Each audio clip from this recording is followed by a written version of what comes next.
Cette convention tourne beaucoup autour de Donald Trump, sa personnalité. On dit beaucoup que c'est un référendum sur Donald Trump. C'est plus important que les idées que le Parti républicain pourrait défendre ou mettre de l'avant. Évidemment, les républicains, M. Trump, condamne Joe Biden et l'attaque qu'il considère comme une marionnette de l'extrême gauche, Sleepy Joe, Joe l'endormi. Puis hier, c'était Beijing Biden, donc on l'accuse presque de complicité avec la Chine. Alors, les républicains ont-ils réussi à se positionner aux yeux des électeurs, à aller chercher? Mes invités, Arnaud Granata, président d'Infopresse, et Martine Saint-Victor, chroniqueuse et stratège en communication. Bonsoir à tous les deux. Bonsoir, bienvenue à l'émission. Alors, les démocrates ont tenté de brosser un portrait négatif, évidemment, même la semaine dernière, à savoir, bon, ça va être la menace à la démocratie. On avait l'impression que c'était peut-être un peu plus réservé. Et hier, les républicains, eux, ont tenté de présenter Trump sur un très beau jour, un homme qui est près du vrai monde, hein, qui est vrai, les héros, qui est à l'écoute, avec plein d'empathie. C'est réussi, Arnaud Granata? Ben pour M. Trump, on le présente, enfin c'est la star, vraiment on le présente de cette façon-là, c'est le sauveur de l'Amérique. On nous promettait une convention gaie, optimiste, et puis finalement c'est plutôt, on axe beaucoup tout ça, vous l'avez dit tout à l'heure, sur le thème de la peur. On nous dit ne laissez pas les démocrates prendre le contrôle de l'Amérique. Donc le camp de M. Trump joue vraiment sur cet argumentaire de la peur qui, depuis le jour 1, et il continue à le faire dans sa communication. En même temps, Martine Saint-Victor, on a l'impression que ceux qui appuient Trump et qui vont... sa fameuse base là, de 40-42 %, on a l'impression qu'ils l'appuient, peu importe ce qu'on peut dire de lui, peu importe qu'on dise que c'est un menteur, un grossier personnage, qu'il menace la démocratie. Est-ce que l'image de Donald Trump est un enjeu important avec ce qu'on voit, ce qu'on entend? Son image est toujours un enjeu, sauf que depuis sa nomination, il nous a habitués au raccourci. Donc, c'est pas qu'il y a de la vérité dans son mensonge, c'est que c'est pas qu'il y a une vérité dans son message, pardon, c'est que son message est très bien... C'est un bon lapsus. Oui. Son message est très bien enrobé, c'est-à-dire que même la facture visuelle de ce qu'on a vu hier ressemble beaucoup à The Apprentice, hein, qui était son émission à NBC, et on a mis l'accent sur le style plutôt que la substance, puisque la substance, son bilan, n'est pas si reluisant que ça. Donc, beaucoup de symboles, beaucoup de drapeaux américains au ralenti. On a vu dans le casting, dans les gens qu'il a choisis, on a vu des vétérans, alors que chez les républicains, on voit surtout des parents de vétérans. Donc, il y a vraiment une différence de style et il met l'accent sur, évidemment, des valeurs sûres américaines, c'est-à-dire les armes à feu. C'est pour ça qu'on a vu ce couple qui avait brandi des armes contre des manifestants de Black Lives Matter. On les a vus, ils ont été reçus presque en héros. Donc, ça, c'est vraiment les valeurs sûres du Parti républicain, c'est-à-dire la défense, le côté militaire, même la musique utilisée fait penser un peu à de la musique de marche militaire. Donc ça, c'est ce qu'on voit souvent dans les images républicaines. Et puis ce qui est intéressant, c'est qu'en même temps, les généraux, des généraux qui ont fait l'histoire des États-Unis n'appuient pas Donald Trump. Je poursuis avec la même question, Arnaud Granata. Est-ce que l'image laisse les gens, la base, indifférents? Où il faut renverser cette image d'homme décrit d'ailleurs par la sœur Marianne comme un homme cruel, narcissique, dysfonctionnel?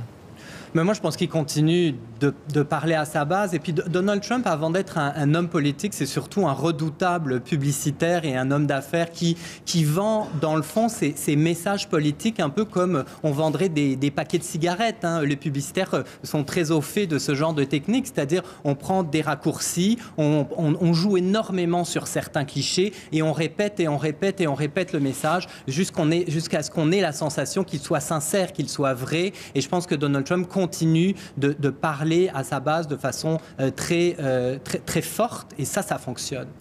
Et on utilise beaucoup, Martine Saint-Victor, la publicité négative, mais plus que négative, là, vraiment, ça va très, très loin, ça va peut-être aux limites, j'imagine, de la publicité, dans ce que vous avez pu voir.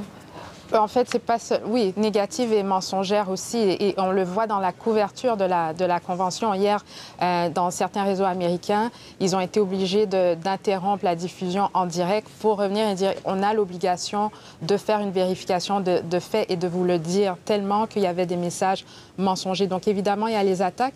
Cette fois-ci, d'habitude, l'image du Parti démocrate est très rassembleuse côté convention, mais cette année, c'est différent parce que le Parti démocrate est appuyé par des républicains. Il y a des groupes comme le Lincoln Project, comme les républicains pour Biden, comme les républicains qui ne veulent plus la réélection de Trump. Donc, il y a plusieurs sous-groupes qui appuient les messages du Parti démocrate. Et cette année, c'est ce qu'on voit de différent, justement, dans les images qui sont projetées. Quelle est l'importance, donc, de ces messages pour vous, Arnaud Granata? De ces messages... Des républicains, justement, cette... convergence de messages de groupes républicains qui font de la publicité et qui critiquent Trump en disant ben il n'est pas à la hauteur de la fonction.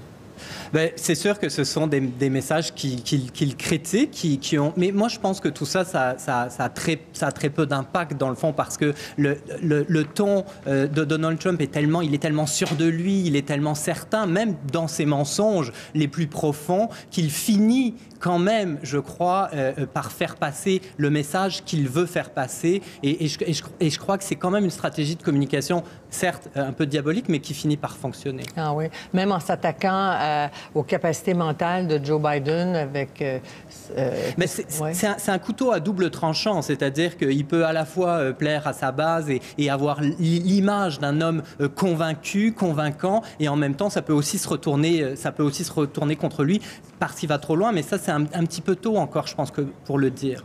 Et pour vous, Martine Saint-Victor, jouer sur ces éléments-là, oui. Oui, en fait, il joue beaucoup sur les raccourcis, sur les attaques, évidemment, mais aussi, il se retrouve un peu seul. Vous parliez tout à l'heure des codes d'écoute. Évidemment que les codes d'écoute sont plus basses puisqu'il n'a pas le star power que les démocrates ont eu pendant leur convention. Et ça fait une différence. Et ça doit être quelque chose qui doit l'agacer aussi beaucoup parce qu'il aime pouvoir dire que telle personne l'appuie, telle personne l'appuie. Or, la réalité, c'est que hier, c'était plutôt des inconnus et c'était un casting particulier. Par exemple, on a vu, il y avait un facteur. Ça, c'était pour nous rappeler que, on peut s'inquiéter peut-être du service postal, mais lui, il a au moins un facteur de son côté. Il avait aussi des infirmières. Donc, c'était un casting particulier. Mais aussi, côté message, ce qu'il aime, c'est vraiment ce qui est facile de retweeter aussi. Vous savez, et c'est pour ça que la casquette « Make America Great », ça marche, parce que les gens peuvent le répéter et ça ne veut rien dire et ça veut tout dire en même temps, « Make America Great », sauf que si vous demandez à un fanatique de Donald Trump pourquoi est-ce que vous aimez Donald Trump, il va vous dire « parce qu'il peut rendre l'Amérique meilleure ». Mais si vous leur demandez des détails, ils ne seront pas capables de vous en donner. Oui, c'est intéressant. Et Arnaud, il y a une stratégie comme déjà depuis quelques années, mais cette fois-ci, est-ce qu'elle est particulière pour vous?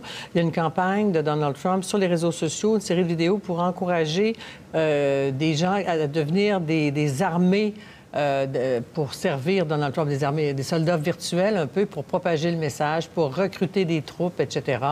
Quel genre de stratégie c'est cela? Donald Trump est très, très actif sur les médias sociaux, particulièrement sur Twitter, mais aussi énormément sur Facebook. Il partage beaucoup de vidéos, et dont celle-ci, donc « Become a Digital Activist », devenez un activiste, c'est vraiment ce qui nous dit. Il essaye d'aller chercher, d'aller chercher des appuis, d'être aussi, de devenir viral sur les médias sociaux. Est-ce que ça fonctionne? Je ne suis pas persuadée. Ça continue d'alimenter sa machine de communication. Il crée du contenu, il essaye de monopoliser l'attention. C'est ce qu'il fait, sur Twitter, c'est ce qu'il essaye de faire sur Facebook. Et ça, pour être très honnête, il le réussit assez bien. Oui, parce qu'au fond, Obama avait utilisé des techniques, beaucoup les médias sociaux au début. Est-ce que pour lui, c'est l'alternative qu'il lui faut, à défaut d'avoir justement ces grands rallyes qu'il aimait tant, Martine? Moi, je crois qu'en fait, ce recrutement numérique qu'il a fait, cette organisation, cette mobilisation qu'il essaie de faire, c'est une réponse directe à l'organisation qui s'est faite sur TikTok et qui avait complètement saboté son dernier rallye. Je pense que c'est une réponse directe à ça. là-dessus. Tous les deux, merci beaucoup d'avoir participé à 24/60 ce soir et nous avoir décrypté ces messages et la personnalité de Donald Trump. Merci beaucoup, André Granatin, Martine Saint-Victor.